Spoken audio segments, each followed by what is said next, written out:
Sliding pocket doors are doors that slide into a wall rather than swinging open into a room. One important thing to keep in mind when designing a room with a sliding door is that the entire width of the door goes into the wall, meaning you have to leave room for plumbing and electrical when the door is open. Alright, you're going to be creating a new drawing called Pocket 28. Make sure that you set up your units to be imperial and then also architectural. You're going to be drawing yourself two rectangles. One at the origin, draw it 2 feet 4 inches or 28 inches to the left and 2 inches up. And then for our pocket, we're going to want to make that a little bit larger so our door can slide all the way in. We're going to draw that one 2 feet 6 inches over to the right and then again 2 inches up. Once you do that, you want to move both of those rectangles up off of the origin. I believe that it's 1 3/8 of an inch up. What that does is allows us to have our origin or our grip point when we insert our block a little bit off to help center our doors on our wall. Go ahead and save that and then open up floor 2. Alright, once you've created your Pocket 28, we need to place it 3 times into floor 2. Once up here in this closet and once in each of these bathrooms. So similar to our other blocks, we're going to be browsing for a block. We're going to find the file called Pocket 28 that we just created, and then we're going to insert that into this area. Now we need to remember there were 2 rectangles that we drew. The first rectangle on the left side of our origin was the door itself, 2 feet 4 inches wide. The rectangle to the right of our origin was the pocket that we created that our door will slide into. So we got to kind of remember those things as we place them in. If you notice that our cursor is below the door, that's because we moved it up that 1 3/8 of an inch. And that's going to help us in our placement to put the door in the middle of our wall. So we're going to place it right here on this top left corner of this little partition. And we're going to rotate it to where this pocket comes down into this wall. So we're going to rotate from that same endpoint. And we're just going to move our mouse straight down and place it on in. That puts our 2 foot 4 inch door right in the middle of the door opening, and it puts our pocket down into this wall.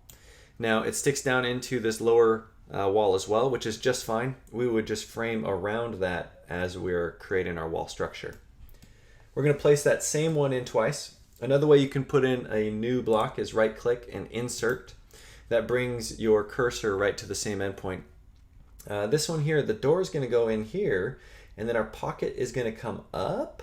So we're going to want to place it on the bottom right of this upper wall. And then when we rotate it, we're going to rotate it 90 degrees towards pointing straight up with our pocket inside. Down below, again, we're going to place in this last one, and it's going to go on the top left of this lower wall, and we'll rotate it just like we did that first closet door. Once you have those 3 placed, we're going to need to modify our Pocket 28 into a larger one for our first floor. Go ahead and save this drawing and close it on out. We're going to be opening up our Pocket 28 and modifying it a little bit to create a Pocket 48. We're going to make one that's 4 feet wide for our first floor. Now, here's where we have an issue. We're trying to be using a new command that we don't remember, and also some of this weird architectural math. I always revert back to inches if I'm doing simple math. If my current door is 28 inches wide and I want one that's 48 inches wide, to me that's just 20 more inches. If I was trying to go from 2 feet 4 inches to 4 feet, oh my gosh, what is that, 1 foot 8 inches? Yeah, 1 foot 8 inches happens to be 20 inches anyway, but I think the math from 28 to 48 is a lot easier. We're going to be using the stretch command, and so we want to go to the modify panel. Stretch is the last tool. To use this one, we want to put a green crosshatch around this vertical end on the left. After we do so, we hit enter, and then we click anywhere we want. I'm just going to click below. When we move our cursor over or up, right, it's going to be stretching it. And we want to make this rectangle 20 inches longer. So I'm just going to type in 20 and hit enter. Now, if I made my door 20 inches longer, I should definitely make my pocket 20 inches longer as well to accept that. So we're again going to use the stretch command. This time we'll green crosshatch around the right vertical line, hit enter, select anywhere, and we're going to stretch it out to the right by 20 inches. Now I don't want to just save this drawing because it's not 28 inches anymore. It's now 48 inches. So I'm going to come up here, I'm going to drop down save and choose save as. Now I'm just going to rename this one here to be pocket 48. And again, we'll save that into our AutoCAD web folder. All right, go ahead and place the pocket doors down into your first floor, and then we'll come back and we'll make some closets and we'll make our garage doors. All right, you might have noticed that you had to rotate both of those pocket doors by 180 degrees for it to fit.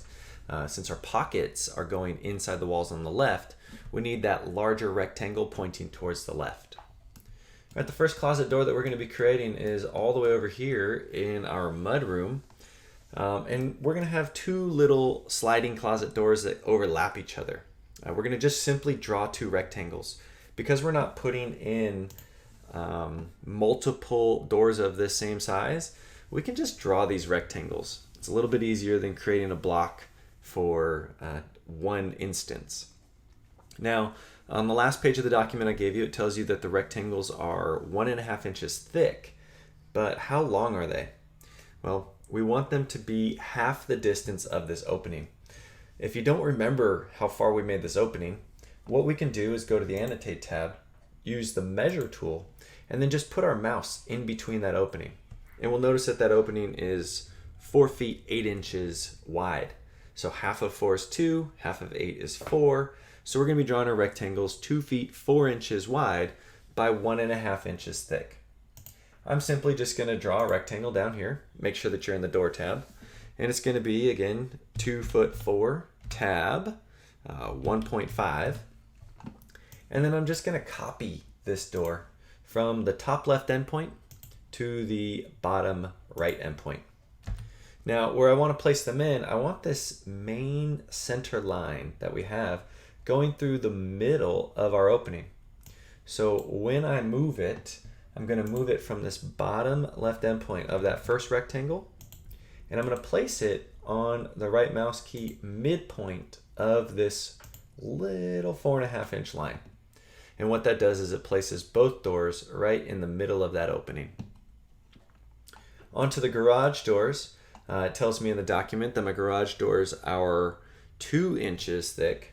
And if I don't remember how wide I made them, again, I can use that Measure tool and find out that they are 8 feet wide apiece.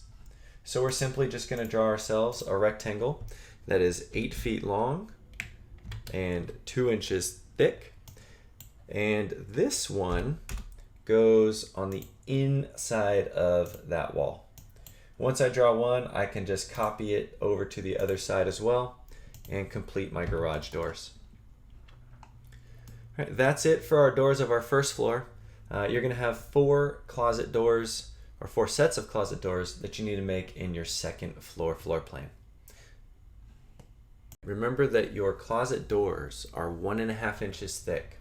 After you place your first instance, I think it's a lot easier to copy from one of the endpoints on my walls. That way I don't have to keep right-clicking and putting in that midpoint snap.